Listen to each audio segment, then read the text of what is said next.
இப்போ நம்ம ஒரு ஒரு பிரச்சனை அப்படிங்கிறத நம்ம முதல்ல வந்து கம்ப்ளீட்டா புரிஞ்சுக்கணும். ஏன் அது நம்மளுக்கு பிரச்சனையா தோணுது? உண்மையிலேயே அது பிரச்சனையா?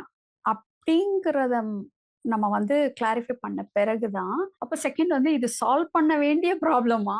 இல்ல கண்டுக்காம விட வேண்டிய ப்ராப்ளமா? அப்படிங்கிறது அது அடுத்த ஒரு சாய்ஸ். இப்ப கண்டுக்காம விட்டாலே நெறைய ப்ராப்ளம் சால்வ் ஆகும். அது நீங்க நடைமுறையிலே பார்த்திருப்பீங்க.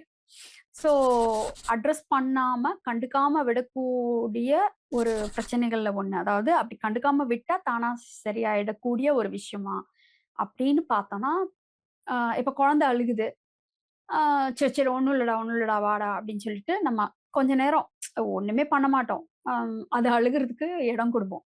அப்போ தானா பாசிஃபை ஆயிட்டு அது பாட்டுக்கு அடுத்து கீழ இறங்கி ஒண்ண எடுத்துக்கிட்டு விளையாட போயிடும் இல்லையா? ஸோ அந்த மாதிரி பிரச்சனைகள் வந்து நம்ம உட்கார்ந்து ரூம் போட்டு யோசிச்சு சால்வ் பண்ணவே தேவைப்படாத பிரச்சனைகள்லாம் நம்ம உட்கார்ந்து நேரம் செலவு பண்ணிட்டு இருக்கோமா? முதல்ல பிரச்சனைன்னா என்னன்னு புரிஞ்சுக்கணும். அடுத்து அத சால்வ் பண்ணா தான் அது தீருமா? இல்ல சும்மா அப்படியே விட்டா சரியாயிடுமா? அப்படிங்கிறத பார்க்கணும். அதுக்கு அடுத்து தான் ஓகே இல்ல இத வந்து நம்ம ஏதாவது ஒண்ணு பண்ணி தான் இத வந்து சால்வ் பண்ணணும். அப்படிங்கிற பிரச்சனைன்னு ஐடென்டிஃபை பண்ணோம்னா, அத சால்வ் பண்ணக்கூடிய முதல் ஸ்டெப் வந்து என்னன்னா, நம்ம வந்து அத கான்ஃபிரண்ட் பண்ணணும். கான்ஃபிரண்ட் பண்றதுன்னா எதிர்கொள்ளணும்.